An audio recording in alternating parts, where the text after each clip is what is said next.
গত ৩-৪ মাস যাবৎ ফেব্রুয়ারি থেকে পৃথিবীর নানা ধরনের চলছে। এর মধ্যে আমার মনে হয় প্রাণিধানযোগ্য হচ্ছে প্রধানমন্ত্রীর চীন সফর।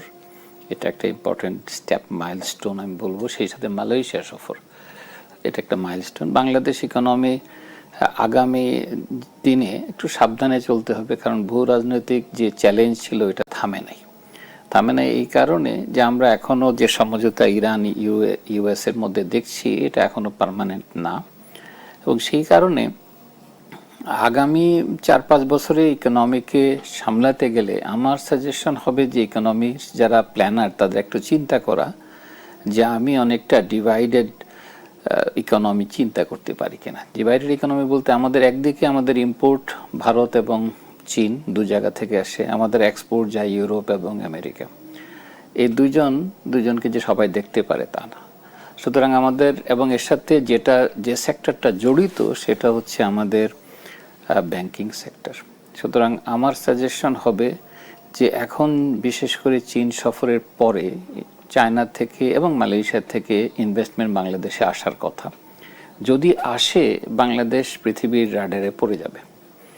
পৃথিবীর রাডারে যদি পড়ে তাহলে আমার ইকোনমিকে ইনসুলেট করার জন্য আমি মনে করি সরকারের উচিত হবে ব্যাংকিং সেক্টরে একটা ডিভাইড তৈরি করা, যে কিছু ব্যাংককে বলা যে তোমরা চায়নার সাথেই বিজনেস করো, এই অংশে থাকো, economy of Bangladesh and China.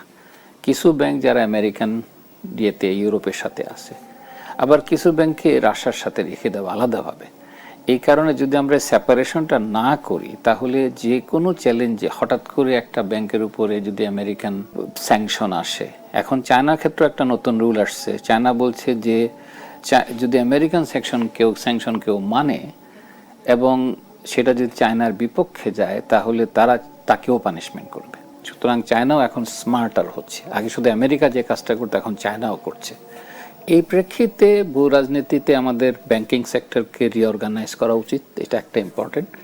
তবে বিশেষ করে প্রধানমন্ত্রী সফরের পর সাথে একই সাথে ভারতে নতুন অ্যাম্বাসেডর বা হাই কমিশনার আসলেন, তার মানে আমরা ওপেন আপ হচ্ছি ভারতের সাথে আমাদের সম্পর্ক। তাহলে কি আশা করা যাচ্ছে যে এবার বিনিয়োগ বাড়বে? আমার ধারণা যে আস্তে আস্তে বিনিয়োগটা বাড়বে, এটা বাড়া উচিত। কারণ এবং আমাদের integration with south east Asia একটু বাড়া উচিত। সেই কারণে আমাদের সাথে যদি আমরা চিন্তা করি মায়ানমার থ্রু চায়না যে রেলওয়ে লাইনটা চিন্তা হচ্ছে, তার মানে আমার মায়ানমারের সাথে সম্পর্ক বাড়বে। যদিও মায়ানমারের সাথে রোহিঙ্গা ইস্যুটা রয়ে গেছে, কিন্তু এটাকে সেটিং অ্যাসাইড, এটা পাশাপাশি ইকোনমিক অ্যাক্টিভিটির জন্য বাড়ে। এটা যদি করতে পারি আমরা তাহলে this will be very good step, এবং এটা আমার মনে হয় চিন্তা করা উচিত। বাণিজ্য সম্প্রসারণ ও বাজার সুবিধা কেমন হবে কি মনে করেন? বাণিজ্য সম্প্রসারণের ক্ষেত্রে আমার মনে হচ্ছে এশিয়া একটা আনট্যাপড মার্কেট আমাদের জন্য। মানে আমরা পৃথিবীতে দ্বিতীয় বৃহত্তম এক্সপোর্টার অফ গার্মেন্টস, আমাদের আরও অনেক প্রোডাক্ট আছে প্লাস্টিক সহ, কিন্তু আমরা এটা এশিয়াতে কখনো চিন্তা করিনি। সুতরাং এশিয়াতে বলতে China is a big market, একটা বিলিয়ন পপুলেশন, এরকম একটা মার্কেটে আমাদের এন্ট্রি হওয়া উচিত। আমি মনে করি যে আমাদের প্লাস্টিক ইন্ডাস্ট্রির এন্ট্রিটা দেওয়া উচিত এবং এটা থাকা উচিত। প্লাস্টিক বলতে আমি চেয়ার টেবিল বলছি না, আমি বলছি ম্যানুফ্যাকচারিং প্রোডাক্টসে প্লাস্টিক কন্টেন্ট আছে, সেই কন্টেন্টটা যেন আমরা আউটসোর্সে পেতে পারি, সেগুলো আসা উচিত। স্মল ইঞ্জিনিয়ারিংয়ে আমাদের অ্যাডভান্টেজ আছে, টয়েজ ইন্ডাস্ট্রিতে আমাদের অ্যাডভান্টেজ আছে।